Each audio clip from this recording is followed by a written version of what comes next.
Asking blue pill, red pill, corporate press, I've had my fill. I'm just a simple chat, believing in my own will. Web fire, math, evil scheming, this is no drill. Haters masked and boosted, but still with no chill. Need to come and take it if you wanna mess with my hill. We've been 3D printing, set ready for that ghost kill. Welcome to the Maple Pill. As always, I'm your host, Matt McKeever, and well, tonight's going to be a historic night for Canada. Right now, we just don't know which way it's actually going to end up breaking, but I'd love to hear your thoughts, your opinions in the comment section. Essentially, tonight, the only thing we're going to be focusing on is the Emergencies Act and updates surrounding the Trucker Freedom Convoy protest. And I'll also be highlighting from a variety of different sources some of the mainstream media, corporate press, legacy press's narrative, and juxtaposing it to the citizen journalists that are boots on the ground and arguably, at least from my perspective, showcasing what's actually going on in our country. Before I jump in, I'm going to have a bit of a monologue, but I'd love to hear from you guys as well. What's your thoughts? What's your read on the situation? Do you believe the Emergencies Act is going to pass tonight in Parliament? Do you think enough MPs will stand up and speak on behalf of the average Canadian citizen? I'd love to hear your thoughts, your opinions in that comment section. But yeah, let's just jump into it. Again, it's definitely going to be a historic night. We're 1 week from essentially Justin Trudeau on February 14th announcing the enactment of the Emergencies Act. And now we're going to find out whether Parliament supports him or not. And I guess before even getting into tonight's updates, I just want to re-emphasize for probably the millionth time now on this channel, I've never been prouder of my fellow Canadians and to be a Canadian, and at the same time, never been more ashamed of our government, our administration, and the institutions in Canada. And it's a really conflicting, I guess, sense of emotions. And I imagine I'm not the only one. And again, throughout me creating this Maple Pill show, the overall goal was always just to remind you guys, you're not alone, you're not crazy. In fact, what I believe a lot of bad actors want is for you to feel alone, is for you to feel isolated, is for you to feel crazy. So again, just want to let you guys know you're not alone. And in fact, I've never been prouder of my fellow Canadians. Now, to establish a couple of things here, I just want to state unequivocally that the Freedom Convoy has been a peaceful protest. And in my opinion, they've shown admirable constraint despite police and politicians constantly agitating the situation, constantly using divisive and deriding language towards the protesters. We've seen this from our Prime Minister, Justin Trudeau, who completely ignores the protesters at the start and belittled and talked down to them at every opportunity. Rather than extend an olive branch, he would never consider doing that with these protesters. And I can't help but feel like tonight, depending upon how the vote goes, and I'll be honest, guys, I'm kind of black-pilled on this. I think that they're going to pass the vote, and that truly is a shame, not just for me and mine or freedom-loving Canadians, but for every single Canadian. And honestly, this is bigger than Canada at this point in time. We're literally watching a cultural civil war playing out across the West, right? This isn't just about Canada.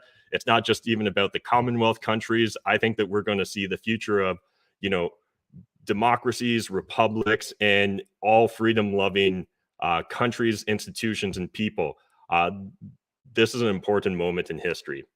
And I believe that we're witnessing the attempt and creation of a police state here in Canada where crimes and illegal activity are created and punished retroactively. We're seeing this right now with the narrative both from the politicians as well as the mainstream media going after those that supported the trucker convoy protest. And again, this was a peaceful protest. You may disagree with their choice of implementing it, right? You may disagree with some of the blockades of the border, but understand that to enact the Emergencies Act for the first time in Canadian history. And, if we extend it in the definition to include the War Act, this is, I understand, I believe only the fourth or fifth time that it's ever been enacted in all of Canada's history, is a wild abuse of power.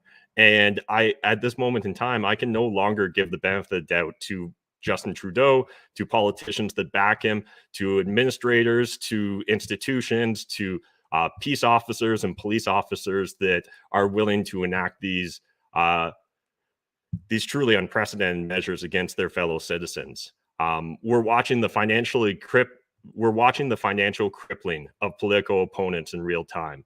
And again, understand that for the vast majority of individuals that donated to the trucker protest, the Freedom Convoy, it wasn't illegal when they did so. And in fact, arguably, it still isn't. It appears to be such a murky situation we find ourselves in, and the government is just running full steam ahead, regardless of the implications.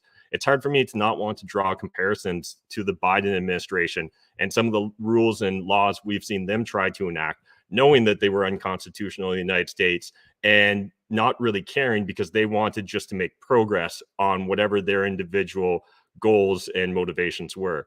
We're watching the demonization of our fellow citizens and attempted creation of a class system or a group of subhumans almost at this point in time. And we've heard that language from our prime minister when he talked about not wanting the unvaccinated to sit beside his children on a bus or an airplane. At the same time, it's hard for me to not call into question the motivations of all these individuals.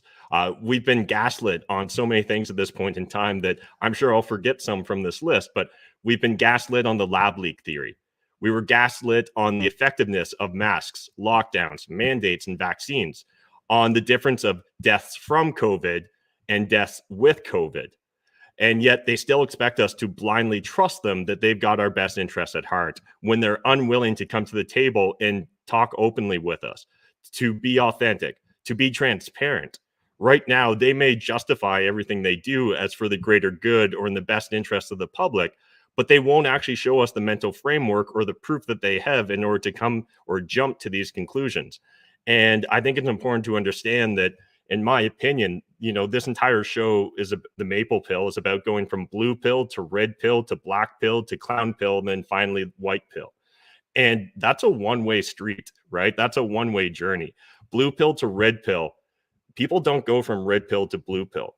They can't unsee or unlearn once they start to understand that the institutions, the politicians, the system, the mainstream corporate press, legacy media doesn't have their best interests at heart. And so the government and the mainstream media, in my opinion, they're literally accelerating right now the loss of trust that I and I think a lot of you watching this have in our system and institutions. People cannot forget, and particularly those that have stood up, that have spoken out, that have protested, that have gone on that journey of becoming red-pilled or further along the journey. They can't forget what they've borne witness to. Trudeau lying about mandates and mandatory vaccinations. You can go back and look at his tweets. And, a year ago, he was saying that that would be divisive and unnecessary. And yet now we're at a point in time where our government tells us that 90% of Canadians vaccinated, and yet they still hold tooth and nail to their mandates, to their restrictions, to the desire to implement vaccine passports. We've seen Trudeau demonizing those who dare disagree with him. Trudeau falsely labeling any and all of his opponents as racist, misogynist, and anti-science.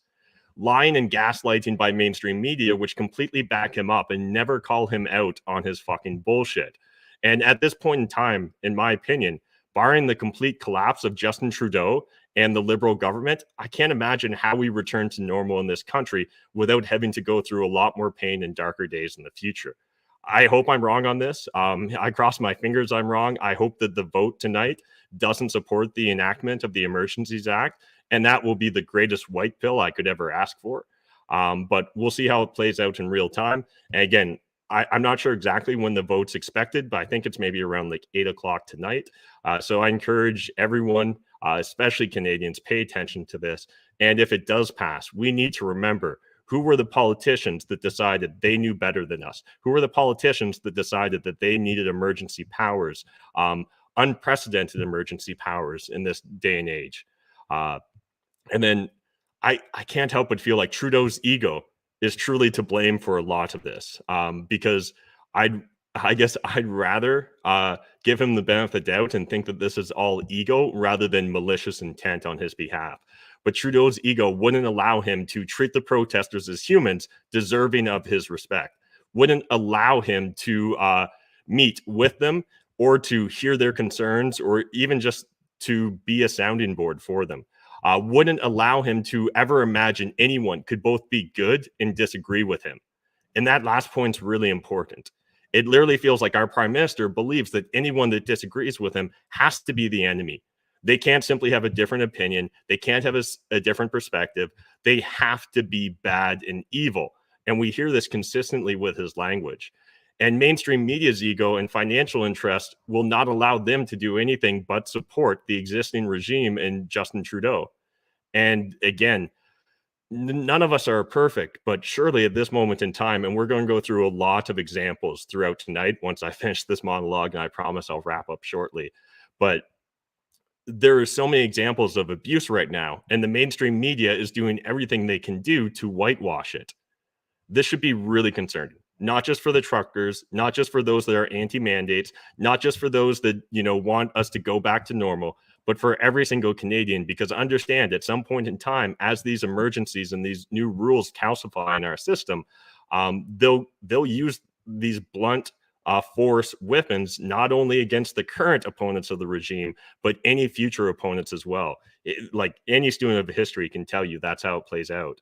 And then one last thing I want to let you guys know tonight, I'll be doing my normal 8:20 p.m. hangout. And I know a lot of you have different questions and have been wanting to discuss different subject matters with me.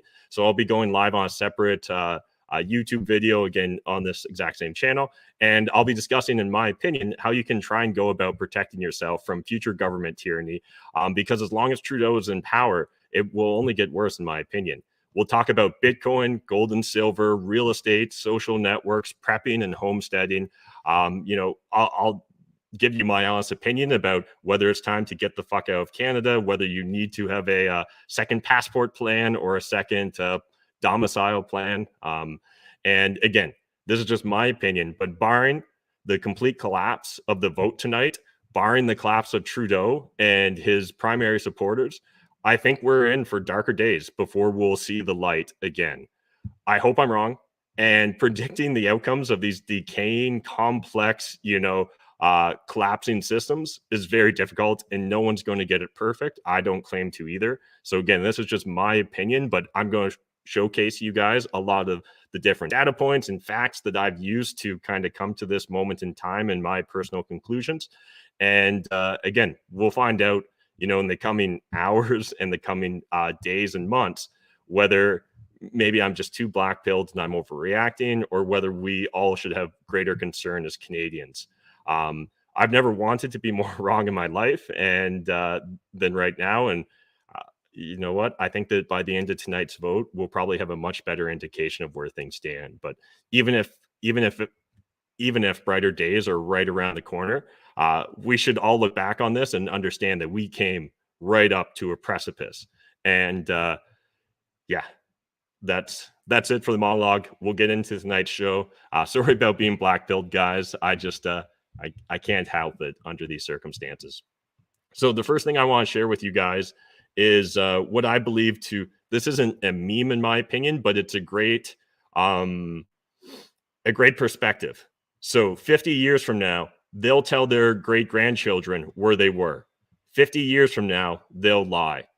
And I can't help but feel that's true. And by the end of tonight's show, I think that you guys will agree with me, because the aggressiveness, the anger that we've at least seen from more than a handful of police in regards to the recent enactment of the Emergencies Act should be concerning for all of us, because the idea of following orders is never an excuse. And before we get too black-pilled here, I did want to leave you guys with at least one kind of meme, or start things off on a little bit of a lighter note. But this also rings really true in my opinion. If Canada saw what Canada is doing in Canada, Canada would call out Canada's tyrannical human rights abuses and lecture Canada about the importance of freedom of expression and the right to protest in Canada. And then let's get into some of the examples of the tyranny we're seeing implemented here. And I've got a lot more browsers open than normal, so we might have the occasional hiccup here, but this one in particular, I find disgusting. And I just want to give a huge shout out again. You guys already know I'm a fanboy of David Anber, who's a criminal lawyer. but he's now going to be representing Doreen, who's the person the police attack in this video. And let's just watch it together, and you guys decide whether you think this is appropriate or not. Why is the camera in my face right now? Are you here partaking? You walk Right up now to you're me. in the red zone? I'm scared. I want to go for a coffee down there. Okay. Can I go Where's for your a coffee? residence still being arrested right Do you now? live in this? You're not excluded here, from that. but I'm Where do you live? Alberta. Time for you to leave. I can't even go down there for a No, coffee. no, Go grab your you're stuff in the and red leave. zone right now. If you don't leave right now, you will be arrested. Do you understand me? I can't go for a coffee. Grab your stuff, and if we see you, we'll be patrolling all day. If we see you again, it'll be different. Leave, I tell you. Take your camera and get out of here. Do you understand that? Walk away. Your phone doesn't need to be in our face when you're walking away. Go. Please have my phone. Are you gonna walk or are you gonna get arrested? I was Go walking now. away. Get out of here.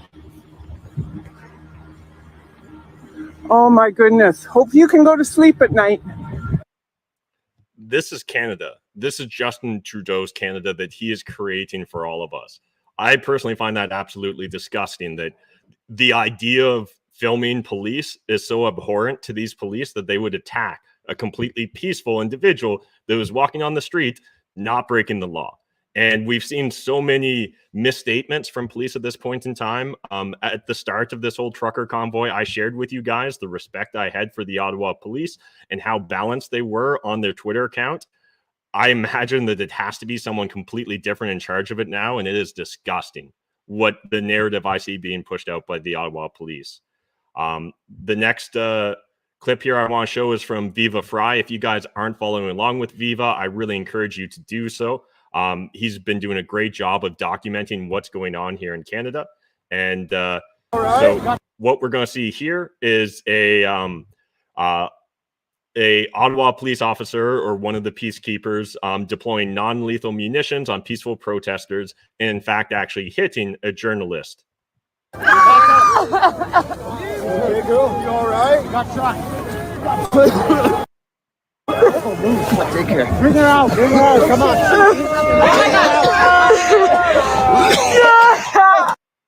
Oh, my God. And the leg. Bring her down there. Bring her to the leg. Oh, shit. Guys, take her out of the crowd. Bring her to the leg. So again, this is an actual Rebel News reporter that was shot with non-lethal munitions during a completely peaceful protest. Again, links to everything I'm going to share with you guys tonight in the video description down below. I don't want this to be the end of your fact-finding journey, but really just the springboard on you going down your own rabbit holes. And hopefully some of these videos load a little bit better in the future.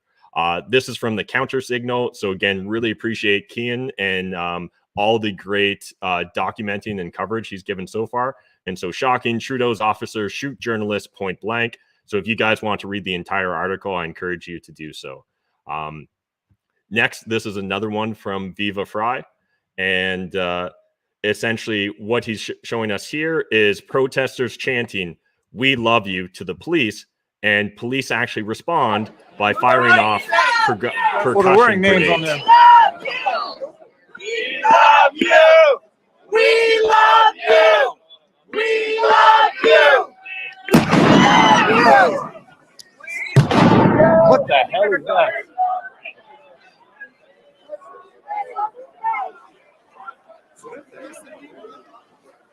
So again, completely peaceful protesters chanting, "We love you."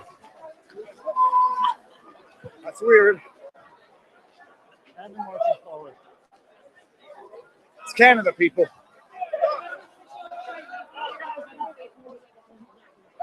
It's Canada. What was that? Hey, man. How you doing? I watch you stream. So again, this is Canada right now. Don't let the mainstream media, whitewash it, gaslight you into believing that the protesters are the ones causing the incitement. We chatted about this briefly on Friday's live stream, but again, this is the police on Friday as they separated protesters and police with horses trampling at least 2 citizens. And the Ottawa police later came out and said a bike was thrown at them. But to the best of all the reporting I've seen, there's no documentation that a bike was actually thrown at them. But we can see that this older lady here, who's been at the protest since day one, she's my understanding is she's Indigenous from the Mohawk Nation, and she had the white truck that everyone was signing. We can see her mobility walker here as she was trampled on, had her shoulder dislocated. Again, this was at a completely peaceful protest at that moment in time.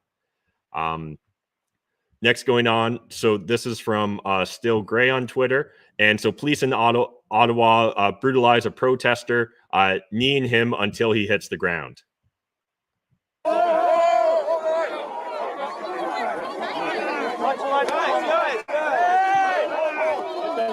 And for context here, I think it's important to understand what the protesters were doing is locking arms in the hopes that police wouldn't be able to individually pull them out and arrest them. So that's really the amount of aggression at this point in time.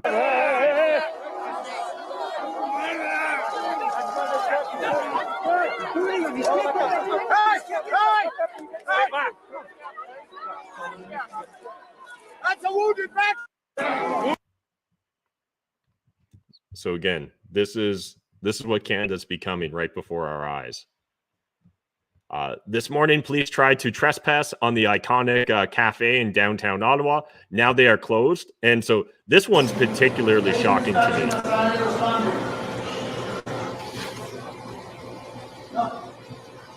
So literally what's going on in this scene is the cafe is closed at this moment in time. They've locked their doors. They don't want to allow the police in because they believe they're going to be arrested because they dared serve coffee and food to the protesters throughout this entire protest. And again, this should be so concerning for a multitude of reasons. The idea of having to know whether your customers are part of a protest or not shouldn't be the requirement of a business owner. And again, even if it turns out this business owner was the largest individual donator to the trucker convoy, it doesn't justify this sort of harassment. The police threatened to break the glass window down if he doesn't unlock the door.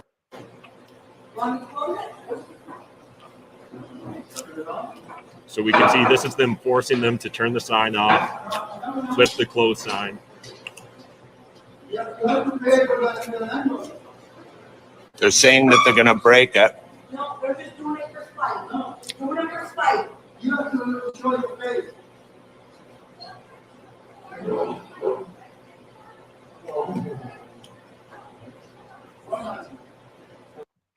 The level of aggression in all this, to me, just seems so obvious that it's very one-sided.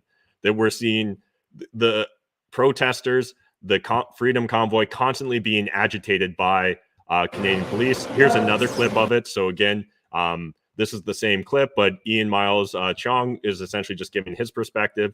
And essentially, like this coffee shop that served coffee to them, thanks to tips by local residents, they are forcing them to close because they dared even question or because they dared serve Canadians.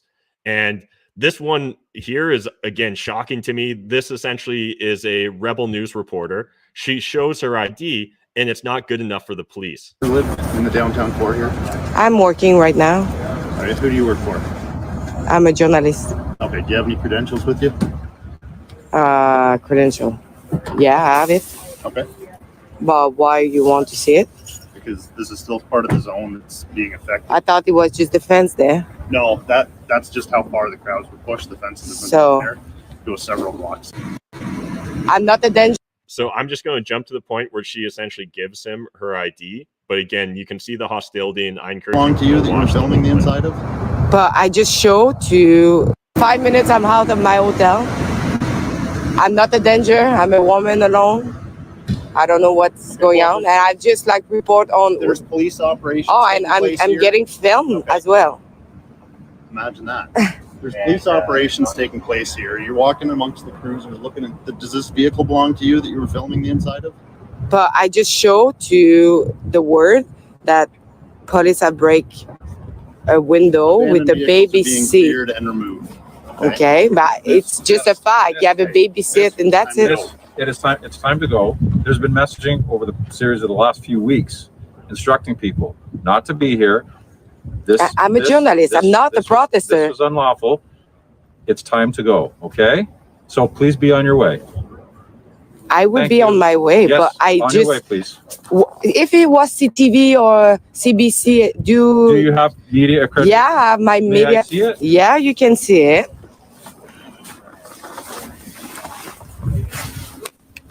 I think in Canada we have still like freedom of press, no? Yes or not? Just 1 minute.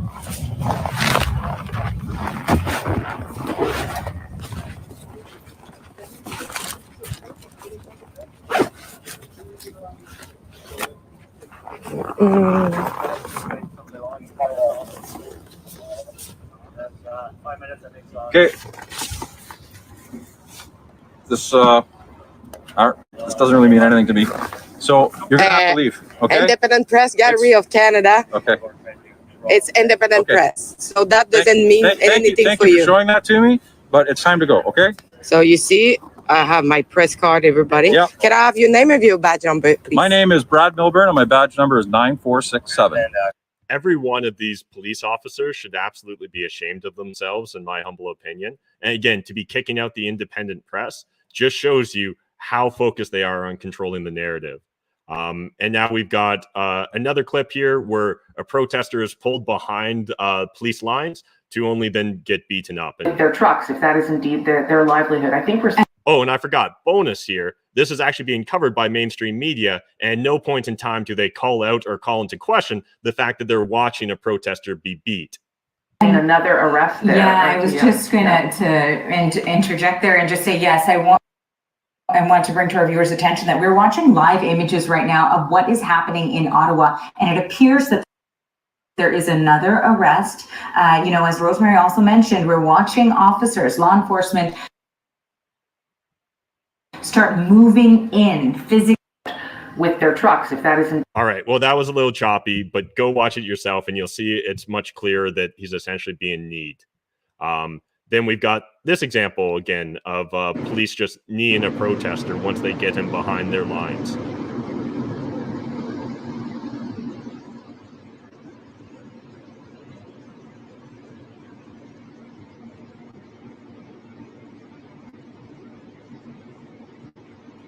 Is he a threat or a danger right now to the dozens of police officers surrounding him? Is this justified? Is this the Canada that you want to live in? And then we've got the Ottawa police essentially saying that they're going to go after anyone and everyone for months to come that dared come out to this protest. And again, this isn't about enacting the Emergencies Act. This isn't about trying to get things under control in this moment. This is absolutely about punishing any dissidents of the current regime. This is a tweet from Martyr Maid. The Canadian government is no longer to be threatening financial sanctions in order to disrupt an unapproved protest, but is retribution after the fact. This is a serious escalation. If the protesters at this point, retreat and go home, are they going to be getting sort of repercussions down the road? Or are you going to be sort of actively pursuing the people that you've been sort of documenting and filming who are still out there protesting? What are your plans after this, after the protest is over? I think it's a great question. And the simple answer is yes. If you are involved in this protest, we will actively look to identify you and follow up with financial sanctions and criminal charges. Absolutely. This investigation will go on for months to come. It has many, many different streams, both from a federal financial level, from a provincial licensing level, from a criminal code level, from a municipal breach of court order, breach of court injunction level. It will be a complicated and time-consuming investigation that will go on for a period of time. You have my commitment that investigation will continue and we will hold people accountable for taking our streets over. So remind me, what's the motivation for protesters to want to disperse at this moment in time, seeing how the regime is clearly making it obvious they've got no interest in offering any sort of clemency? We also had another Rebel News reporter, Andrew Lawton, who was pepper sprayed. And again, I encourage you guys to go read this article, but he states that throughout it, he was several steps behind police officers. He was listening and obeying all their orders, and yet still found himself being pepper sprayed. Then I shared this last Friday, but I think this is worth sharing again. This is someone that was waving a Canadian flag on the side of a highway that was arrested for daring to do so.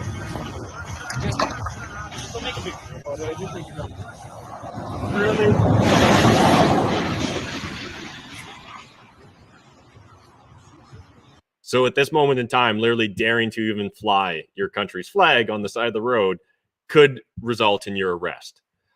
We've got this from Rebel News. So this was a very hot topic on social media this weekend. Leaked RCMP messages, time for the protesters to hear our jackboots on the ground. So essentially a private chat amongst officers that are currently there enforcing the Emergencies Act. And yeah, I don't want to be too bombastic with it, but I do find this very disgusting. Tweet or messages amongst each other like, don't kick all of them out until next week's group gets a turn.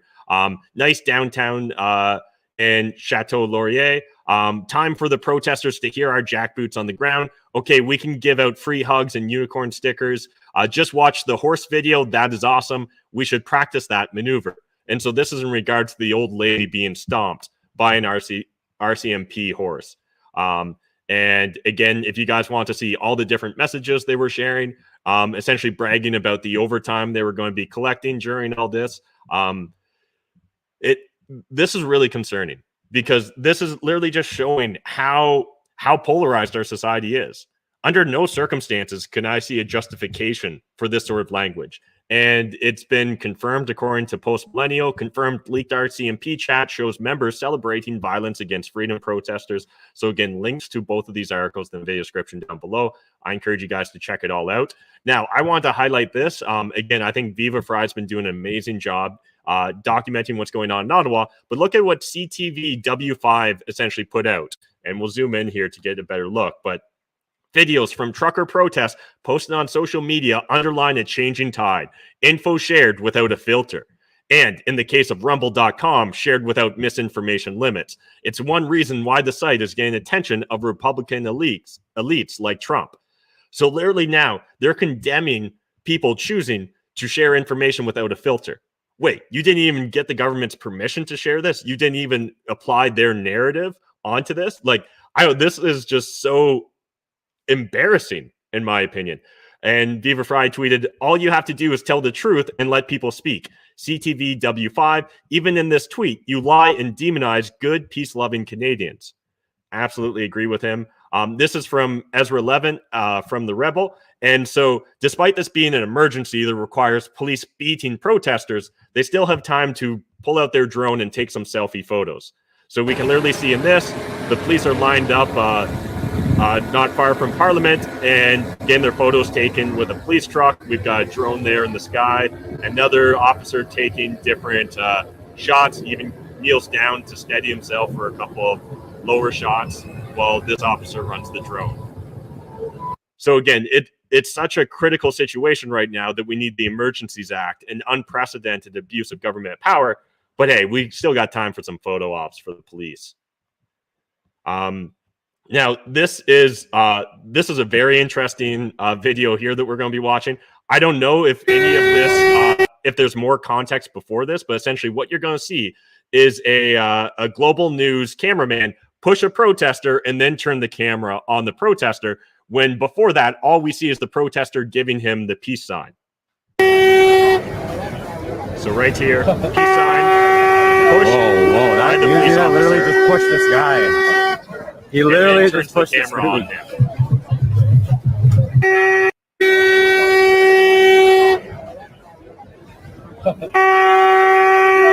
Whoa, that's crazy. That literally just. Anyways, I encourage you guys, go watch the original source video, but you can literally see the global news cameraman push a reporter and then turn his camera on him. I suspect, hoping that he would act out of turn. But again, literally the protester just puts his cart between him and the cameraman. The fact that we haven't seen protesters react more negatively and more aggressively to the police and the administration's aggressive approach is, again, just a testament to the amazingness of our fellow Canadian citizens. And again, I've never been prouder to be a Canadian and more proud of my fellow Canadian citizens. Well, I've never been more ashamed of our government. Now, this is from the province. So we're going to get into a little bit now about how essentially some of these financial abuses are going on. So BC MP alleges single mom had account frozen over truck convoy donation. And in this, it refers to, I believe, a $50 donation to the truck convoy. Link in the video description down below. Switching gears here. Canadian bank account frozen after trucker t-shirt purchase, MP says. So this is another MP talking about how one of their constituents essentially had their bank account frozen, and this is a different MP because, you know, they bought a $20 Freedom Convoy t-shirt. And then we had Mark Strahl, who was one of the MPs, the MP from the first story we're talking about here. Brianne is a single mom from Chilliwack, working a minimum wage job. She gave $50 to the convoy when it was 100% legal. She hasn't participated in any other way. Her bank account has now been frozen. This is who Justin Trudeau is actually targeting with his Emergencies Act order.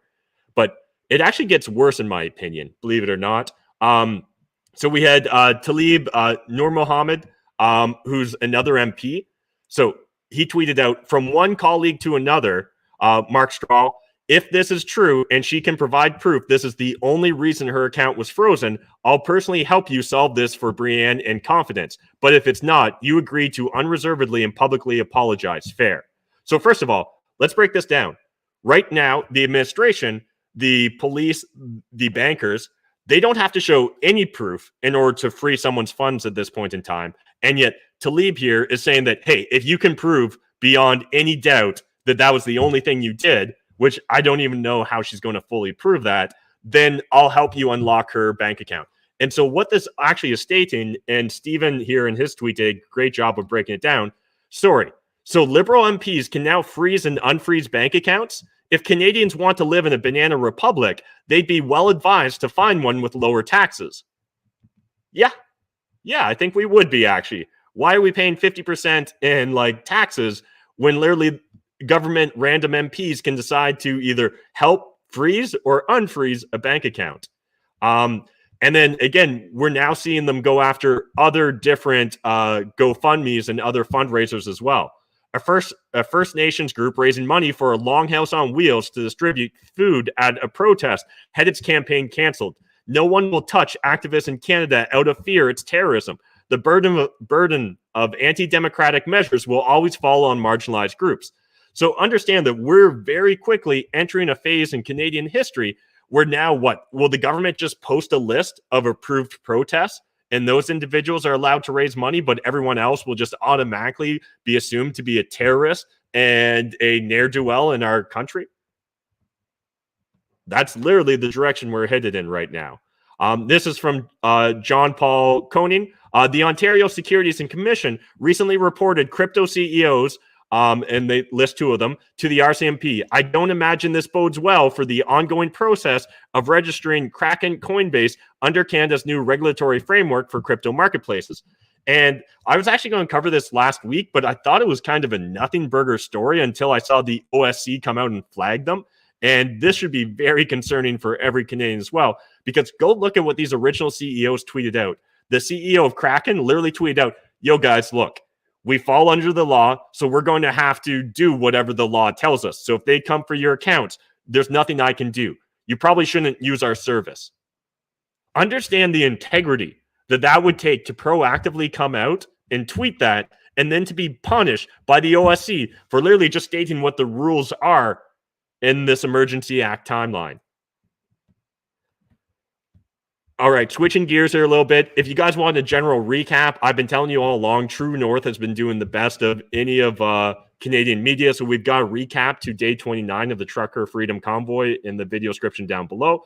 As I mentioned at the start, MPs to vote tonight on government's decision to invoke Emergencies Act and for the blockades. Again, I expect that to happen at 8 p.m. tonight. So we're about 20 minutes away, 8 p.m. Eastern Standard Time. From iPolitics, more Canadians strongly oppose Emergencies Act mainstream poll. And again, it's just interesting to even hear how they frame this. The percentage of Canadians who support the federal government's use of the Emergencies Act is nearly the same as the percentage who oppose it, but slightly more are against it, according to the new polling by Mainstream Research. So, let's read that one more time. The percentage of Canadians who support the federal government's use of the Emergencies Act is nearly the same as the percentage who oppose it. Does that not feel like you're trying to push a certain narrative here? Sure, technically more oppose it, but almost as many don't oppose it. Well, why wouldn't you lead with more Canadians oppose it than approve of it?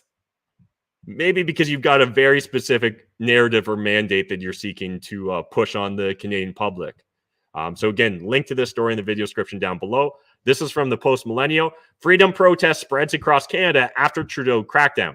So again, you guys probably didn't see this covered in mainstream media, but there was a massive event that occurred, at least in Toronto and Calgary. And for all I know, it could have been in other places as well. But it appeared that there was thousands of Canadians out at both of those events, essentially as part of a sympathy protest against what's going on right now in Ottawa and the police brutality that we're seeing implemented against our fellow citizens on what is truly a peaceful protest.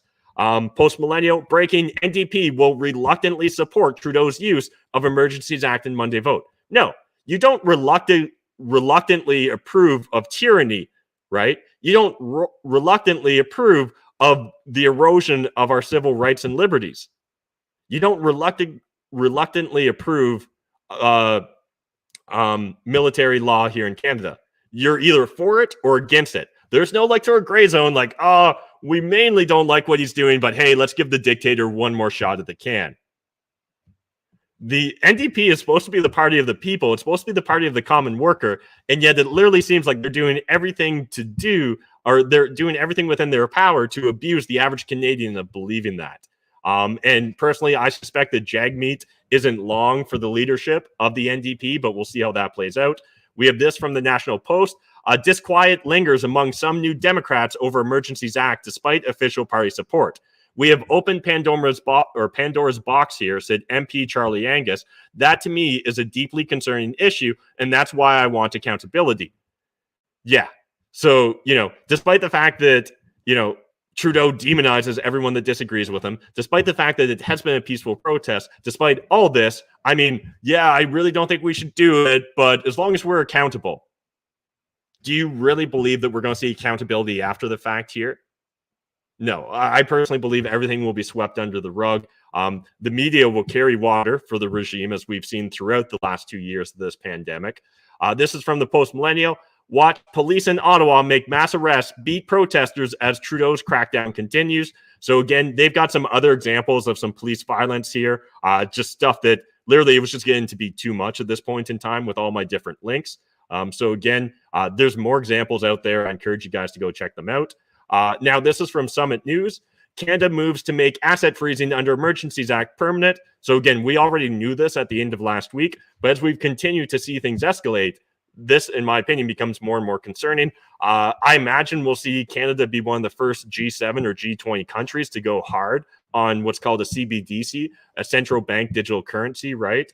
And understand, if you think that right now it's easy for the government to freeze your assets, to shut you out of the banking system, if we ever find ourselves with a CBDC, it's literally going to be a flip of a switch. They're not even going to have to talk to banks or financial regulators. This is from Rebel News. Trudeau defends continued use of emergency powers following end of Ottawa protest. Addressing the matter, Trudeau said that the Emergencies Act would not stay in effect a single day longer than is required, but that he intends to keep it in place for now amid concerns the protesters and trucks could be regrouping for a return to Ottawa. So he's already admitting to using this as a preventative measure at this point in time. I would argue if this is a preventative measure, you are allowing this to go more than a single day past what is necessary. So literally this feels like he's talking out both sides of his mouth. This is from CBC. Capture the flag, how the Convoy protest used Canada's most powerful symbol. So you guys go read this. I'm not going to waste either of our times on it, but essentially the CBC is preparing and positioning themselves to start making the Canadian flag a racist symbol, a wrong symbol here in Canada. And if we didn't live in the clown world, I would say that this is absolutely asinine, but I believe they're serious. CTV News, Alberta to launch court challenge over Ottawa's use of the Emergencies Act.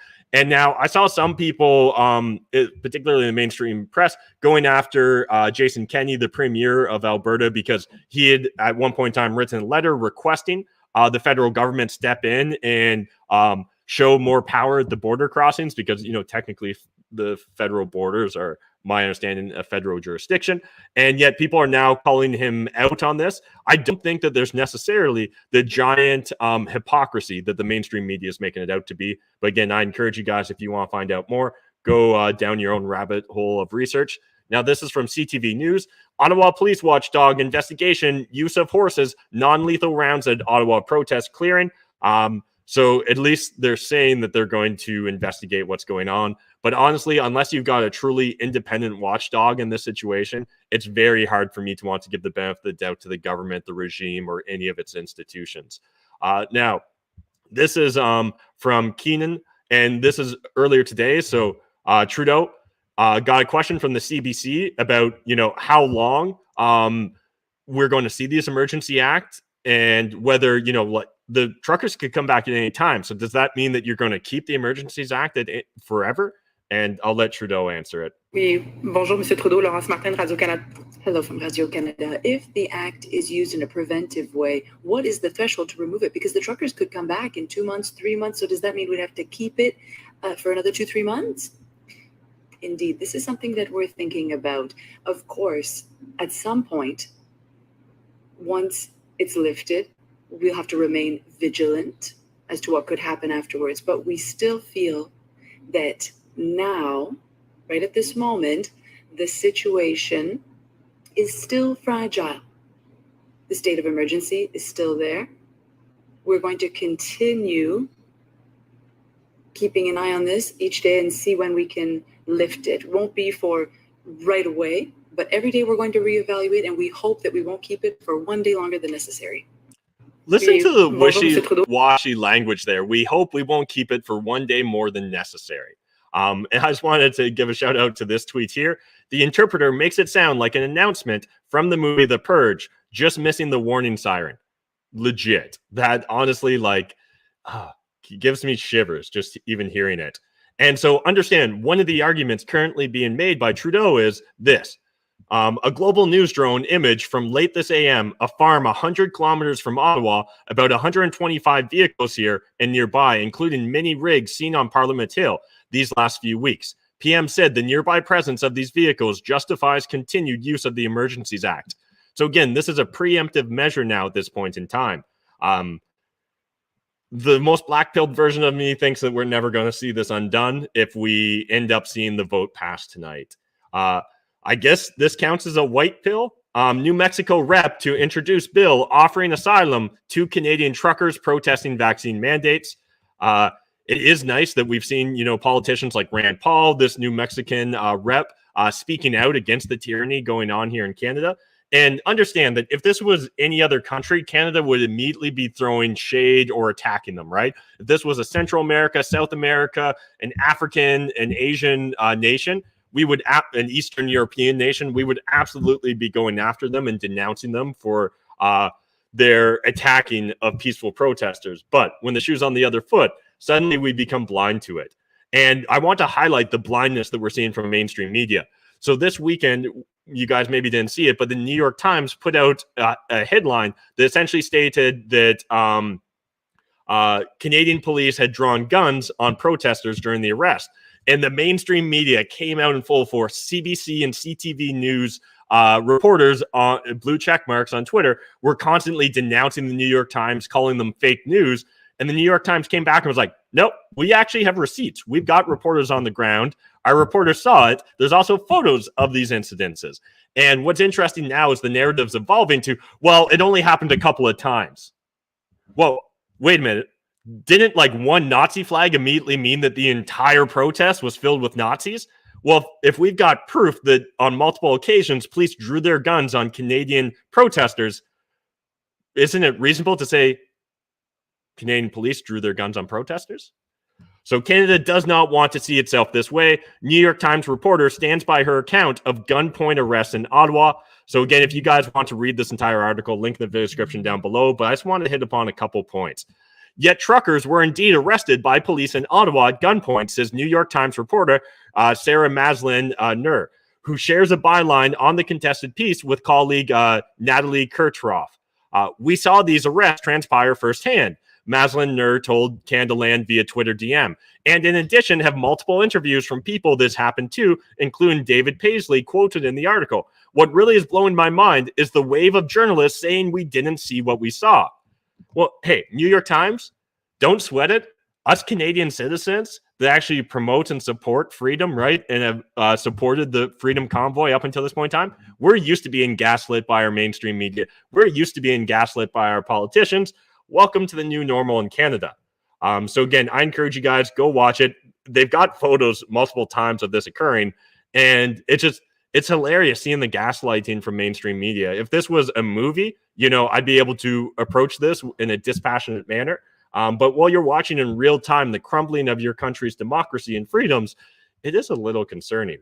I just wanted to highlight this because it was making the rounds on social media this weekend. This is a blog post from HuffPost, Why Canada Will Become a Dictatorship Under Trudeau. And what's interesting is it actually dates back to December 12th, 2014, and was essentially just exploring and discussing Trudeau's aggressive nature on things like you have to be pro-choice if you're going to be a liberal politician. So again, it's easy to forget that this was a little bit more obvious than I think a lot of us want to believe. Now, I want to highlight this from Glenn Greenwald. He's got an amazing Substack. If you guys aren't following him, he's one of the few legit reporters in this day and age, other than citizen journalists, obviously. The neoliberal war on dissent in the West. Those who most flamboyantly proclaim that they are fighting fascists to continue to embrace and wield the defining weapons of despotism. And so when it comes to distant and adversarial countries, we are taught to recognize tyranny through the use of telltale tactics of repression. Dissent from orthodoxies is censored. Protests against the state are outlawed. Dissenters are harshly punished with no due process. Long prison terms are doled out for political transgressions rather than crimes of violence. Journalists are treated as criminals and spies. Opposition to the policies of political leaders are recast as crimes against the state. And understand, right now, all of this is true of Canada, other than the long prison terms being doled out, and I suspect that those are to come. And understand, right now, to the best of my knowledge and all the reporting I've seen, every single person that's being arrested, other than the Coots 13, in regards to what's going on in Ottawa right now, in the Trucker Freedom Convoy, they're being charged with mischief. We have people that are being held on bail for mischief charges. We're having people threaten their entire livelihoods in life, right? Being threatened to lose their insurance, lose their vehicles, have them possessed by the establishment, the regime, literally for causing mischief. Back when I was a teenager, that was just a weekend causing mischief. The implicit guarantor of this comforting framework is democracy. Western countries, according to this mythology, can never be as repressive as their enemies because Western governments are at least elected democratically. This assurance, superficially appealing though it may be, completely collapses with the slightest critical scrutiny. The premise of the U.S. Constitution and others like it is the majoritarian despotism is dangerous in the extreme. The Bill of Rights consists of little more than limitations imposed on the tyrannical measures majorities might seek to democratically enact. The expression of ideas cannot be criminalized even if majorities want them to be. Religious freedoms cannot be abolished even if large majorities demand it. Life and liberty cannot be deprived without due process even if 9 out of 10 citizens favor doing so, etc. More inconveniently still, many of the foreign leaders we are instructed to view as despots are popular, or even every bit as democratically elected as our own beloved freedom-safeguarding officials. This is an absolutely amazing essay. I encourage you guys to read it from cover to cover. And again, link in the video description down below. This last decade of history is crucial to understand the dissent-eliminating framework that has been constructed and implemented in the West. This framework has accumulated thus far with the stunning multi-pronged attacks on Canadian truckers by the Trudeau government. But it has been a long time in the making, and it is inevitable that it will find still more extreme expressions. Yeah, and this really does highlight why I'm so black-pilled in this moment if the measures actually pass tonight. This is why It is so imperative for the Democratic Party and their media allies to describe the 4-hour ride to the Capitol on January 6th as an insurrection and attempted coup. If those are mere protesters or even just rioters, then all the standard protections and legal safeguards apply to them. As Liberals demand be applied to protect Black Lives Matter and Antifa protesters, even ones who used violence. If, however, they are part of a broader insurrectionary movement, an ongoing attempt to overthrow the U.S. government, then they are elevated from ordinary political adversaries into a faction of sustained criminality, and anything and everything from censorship and detention to extra legal means of banishment, such as a no-fly list and exclusions from the financial system, becomes justified, even necessary. Note that such repressive tactics, cheered by liberals and even many on the left, have often swept up anti-establishment voices on the left, such as when PayPal banned Antifa-linked individuals along with Proud Boy members, and when animal rights activists are targeted for persecution by the FBI along with Oath Keepers. But such is the inevitable outcome of censorship and dissent repressive schemes. Yeah, and we're literally watching this play out in real time in Canada right now.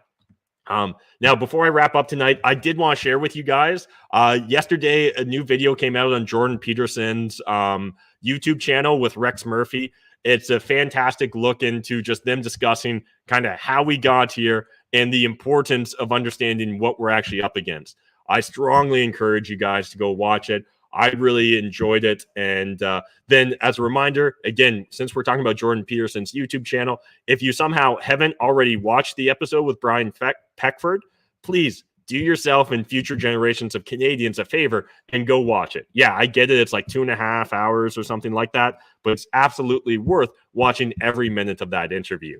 So yeah, that's where we are right now here in Canada. The vote could be coming in at any moment.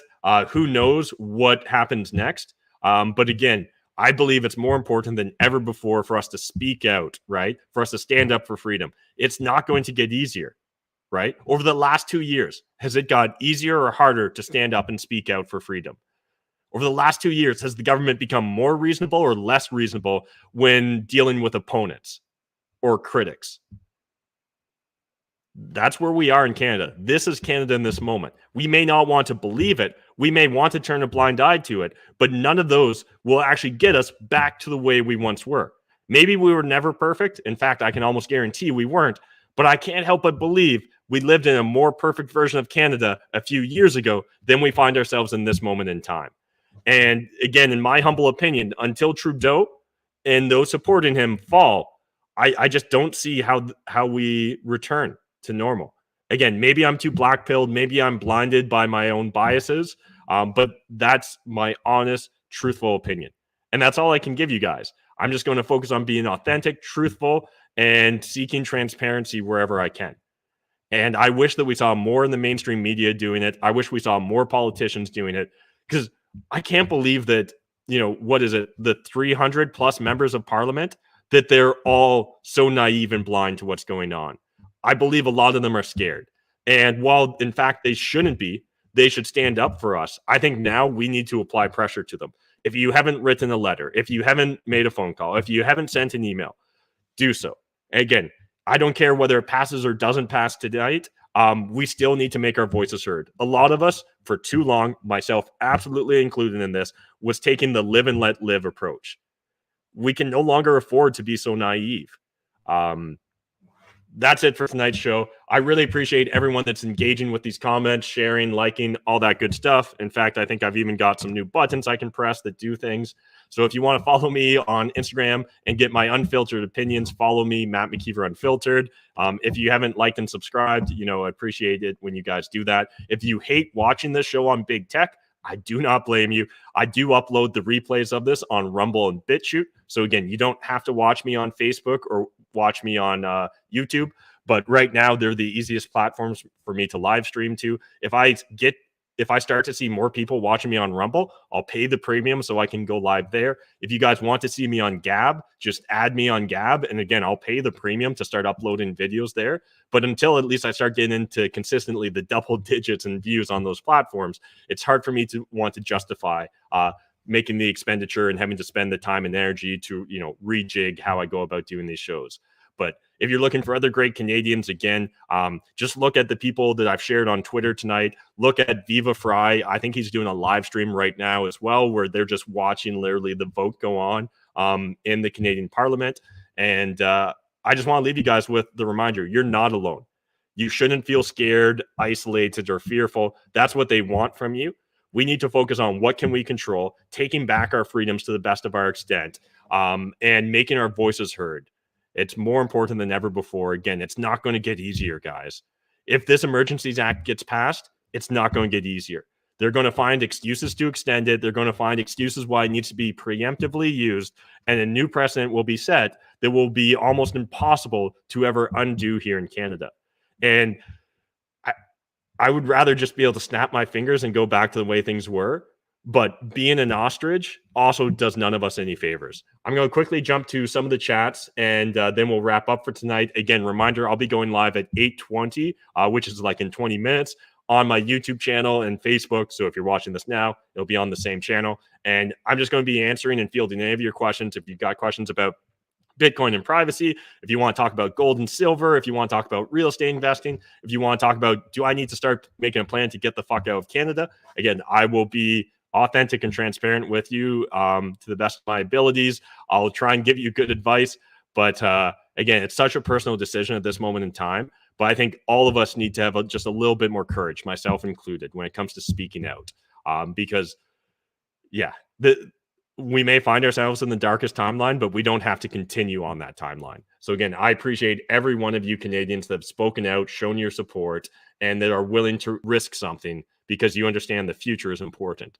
And again, one of the biggest reasons that I'm doing this show, other than just creating common knowledge for my fellow Canadians, is because when I look at, like, I'm very proud of what I've accomplished, but I also understand, like, in real estate investing and all that jazz and like wealth and but I understand that it was the ecosystem that even allowed me to do that. And I'm truly scared that my nieces and nephew, if we continue on this trajectory in Canada, they will not be afforded the same opportunities. They will not exist in a meritocracy where they can actually climb their way up the social ladder or the wealth ladder or whatever you want to frame it as.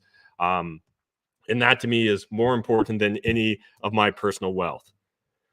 All right. So we've got Al, we've got Aislinn. I saw Peter in the chat.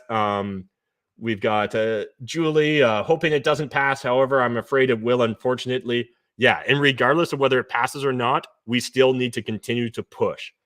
We got Graham. Irene says, I hope the NDP will jump up and go with no to Trudeau if they want to save face. Absolutely. If the Trudeau or if the NDP want to actually show that they care about the Canadian people, if they want to differentiate themselves then from just like being like, you know, liberals, but a little bit more socialist, this is the moment in time, right? Like, represent what I believe Jack Layton would represent, what Tommy Douglas would represent, what a lot of the NDP politicians that came before you would represent. Even if it ends up costing you your seat, even if it ends up costing you your position in the political party you currently participate in. Like, this is it. If this isn't a line in the sand for you as a politician, what good are you to the Canadians? Nathan says, so well said, Matt. Such conflicting emotions. Absolutely. And appreciate the support. Graham says, I suspect they passed the Emergency Act tonight and they will keep it going for months until they pass laws solidifying those powers. Yeah, I really hope you're wrong, Graham, but I don't see enough evidence to claim that you're going to be. Al says, of course, it'll get voted in. Trudeau and his NDP got the vote on lockdown. Like my clever friend said in the Discord, our legitimate hopes rest in the hands of the Supreme Courts. That's quite possible. I think Canada is a tryout field of something bigger. Absolutely agree with you. And that's why I think that this isn't just a Canadian fight.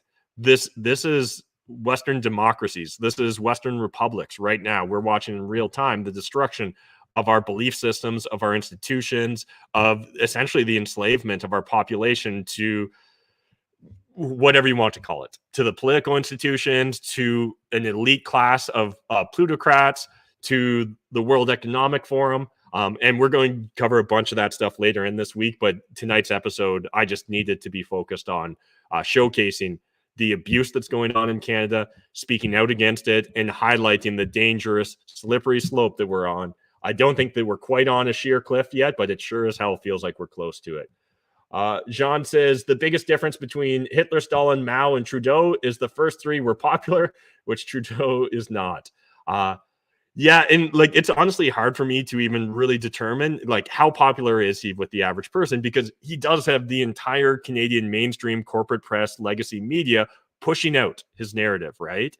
And a lot of people, they don't have the time, right, to do their own research. They don't have the time to get on multiple social media outlets and source original, citizen journalists. One of the reasons that I'm creating this show right now is just to try and help aggregate what's going on here in Canada so that you guys can at least figure out some jumping off points, some data points that maybe you want to research further. We've got Lisa saying, what's the best country right now? What's the best country right now? Australia? I can't tell if that's a joke or not. I do not think Australia is the best country. In fact, understand that I believe today, UK, Boris Johnson announced they're done with all COVID restrictions. They're literally going to learn to live with it. Meanwhile, the rest of the Commonwealth seems obsessed with focusing on doubling down on tyranny. Where's the Hangout Discord? It's going to be on YouTube, Erica. So again, if you're watching this right now on YouTube, you'll be able to see it. I'll be going live in like 14 minutes. We'll just start a separate stream so that it doesn't try and keep the news and the updates separate from just kind of me in my random ramblings. We've got Benjamin. Wasn't sure if you would come on today, but I'm happy we get our dose of the maple pill. Appreciate the support. We've got Hungarian Experiment. Basically, now you can't protest or else you will get beat. Sell good to someone who may or may not be a protester. You can't document and record what the police are doing in public, all because we are peacefully standing up for our rights. Yeah, it is very concerning in regards to what we see going on right now. Lisa says, did this happen when the trains were blocked? No, in fact, again, we've covered this in the past, and I'm sure you're aware of it as well. We literally saw our government come out and say that that was actually an important part of a democracy. And we also saw CP, was it CP or CN? I think CN Rail, actually, now that I say it out loud. We saw CN Rail announce that they were going to press no charges based upon those shutdowns. We've got Al... Canada led the way of all G7 nations with cryptocurrency, blockchain technology analysis. Read the Project Jasper white paper. Appreciate you sharing. We've got Graham. If 100 kilometers outside Ottawa, there is a gathering of trucks, they could use the act to declare it unlawful and break it up immediately. Yeah, and I suspect that one of the reasons they don't is they realize it'd be an overstep, but it's also a convenient excuse for why they need to continue the powers, because what if the truckers come back? 10 minutes to tyranny. Yeah, you're probably right there, Mike. We've got William saying, hey, Matt, looking at all my options right now and have a strong urge to relocate my family to the Citadel and build our new future in the safe haven. How can I learn more about this? So, yeah, if you guys don't know what I'm doing with my my Citadel, my compound, whatever you want to call it, it's really an intentional community. There's a link in the video description down below to Discord. Join the Problems or Profits Discord. You'll find multiple channels there, introductions, people sharing resources. Again, it may not be right for everyone to choose to relocate to an intentional community, but that doesn't mean you can't focus on improving the situation you yourself, your family, and your extended network find themselves in. I believe it's more important now than ever before that we build strong social bonds. The government wants us isolated. They want us confused. They want us fearful, or at least segments of the government absolutely do. And so I believe that one of the best ways you can stand up and represent what you want to see in the world is by just acting, right? And that's literally getting your financial life in order, getting your personal health in order. And again, we can all improve ourselves in these realms, myself included, building stronger social networks and stronger local bonds, right? Stop buying your food from Walmart and start dealing with local farmers that are actually raising their animals right, raising their crops right, doing all that stuff. Start learning about Bitcoin. Consider educating yourself on gold and silver as well. And if you decide that you need to leave Canada, again, I can't make that decision for you. That's such a personal decision. But if you're not going to position yourself to survive future volatility, particularly if we see the Emergency Act passed tonight. If you don't position yourself to avoid or be insulated and have a more resilient setup against future volatility, if you're not going to move out of Canada, if you're going to be an ostrich and stick your head in the sand, I think you're doing a disservice to yourself, your family, and your social network. We've got Corey. Hey, what's up, Corey McKinnon? Hey, brother. Thank you for continuing with your daily content here. Absolutely applauding what is happening with our country. I assume he meant appalling. Appreciate it, Corey. And appreciate you watching and commenting. We've got the Boathouse Studio. Guess we'll know in around 25 minutes. So sad to say that either way, we're FUCK'd. Yeah. Sorry, it took me a second to actually read that through. We aren't through winter yet by any means. Yeah. And again, there's that classic saying that it's always darkest before the dawn. I hope that's the case. And I do truly believe that going from blue pill to red pill is a one-way journey. There's no undo button. You can't brainwash yourself. You can't unsee and unlearn what we're witnessing here in real time with our own two eyes. Despite the fact that 1984 Big Brother tells us to only trust them and not trust our individual senses or personal experiences. All right. Well, enough of me rambling here, guys. Again, appreciate your support. I'll be going live in like 10 minutes just for a hangout. I'll try and, de-escalate my mood a bit. I'll try and keep you guys posted on updates as well. And yeah, I'm going to be smoking a bunch of weed on the next video. Appreciate you guys. And we'll be back 7 p.m. Eastern Standard Time, same place for another episode of the Maple Pill. And let's see if I can get this outro to play.